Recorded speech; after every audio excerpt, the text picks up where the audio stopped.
Hi guys, আবারও চলে আসলাম নতুন আর একটা রেসিপি নিয়ে। প্রথমে আমি চুলাটার সুইচ অন করে দিব।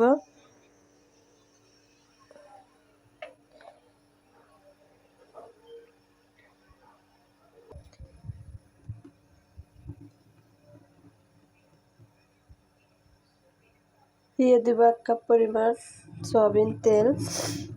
এটার মধ্যে এখন ছেড়ে দিব 1/2 কাপ পেঁয়াজ কুচি,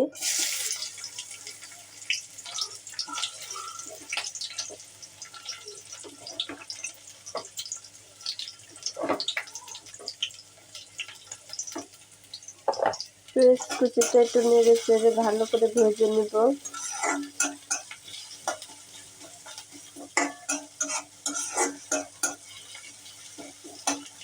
এখন আমি এটার মধ্যে আগে থেকে সব রেডি করে রেখেছি তেজপাতা, এলাচ, মশলা আর সামান্য পরিমাণে একটু রেখেছি জিরা। এগুলো সব এটার মধ্যে ছেড়ে দিব। এখন এগুলোকে ভালো করে ভেজে নিব। এটা এখন ভালো করে ভাজা হয়ে গিয়েছে। এখন এটার মধ্যে আমি দিয়ে দিব আদা বাটা, দিয়ে দিচ্ছি জিরে বাটা, রসুন বাটা। এখন এগুলোকে তেলের মধ্যে ভেজে নিব ভালো করে।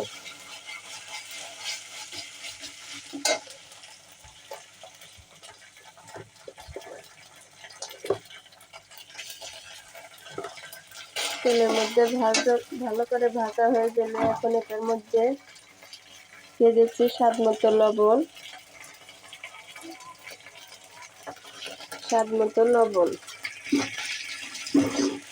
এখন এটার মধ্যে দিয়ে দিব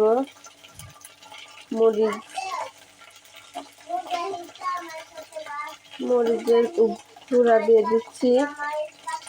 এখন এটার মধ্যে দিয়ে দিব হলুদ গুঁড়ো। আপনারা আপনাদের ইয়ে মতো দিয়ে দেবেন, পরিমাণ মতো, যতখানি মাংস সেই অনুযায়ী।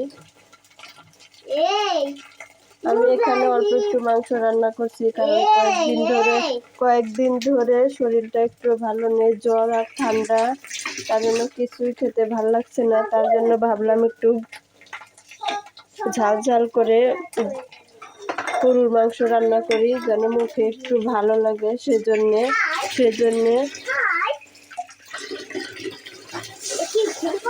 এখন একটু পানি দিয়ে দেবো, দিয়ে মশলাটাকে ভালো করে ভেজে নেব।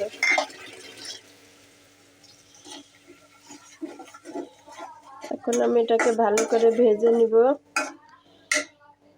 দেখেন আমার মশলাটা ভালো করে ভাজা হয়ে গিয়েছে। এখন আমি এটার মধ্যে মাংসগুলো সব ছেড়ে দেবো একে একে।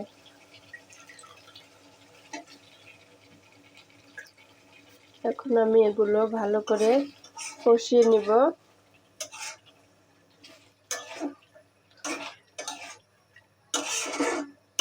যেন মশলাটা ভালো করে মাংসের ভিতরে ঢুকে যায়।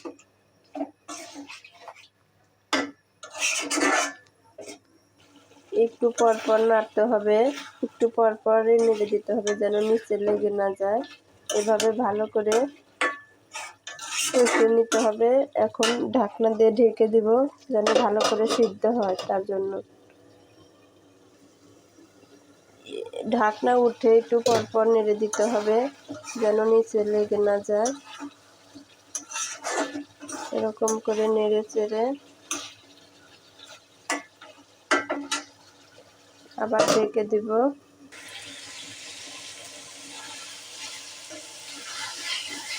কষানো হয়ে গিয়েছে। দেখেন কালারটা কত সুন্দরভাবে এসেছে। দেখেন মশলাগুলো মাংসের ভিতরে ঢুকে গিয়েছে। এখন আমি এখানে সামান্য পরিমাণে পানি অ্যাড করব। যারা ঝোল রাখবেন তারা একটু বেশি পানি অ্যাড করবেন, কিন্তু আমি এটা ঝোল রাখবো না, একেবারে শুকিয়ে ফেলবো। তার জন্য আমি সামান্য পরিমাণে পানি অ্যাড করলাম। এখন এটা ঢাকনা দিয়ে ঢেকে দিব। হাই গাইস, এই দেখেন এখন এরকম হয়েছে, অনেক সুন্দর হয়েছে কালারটা।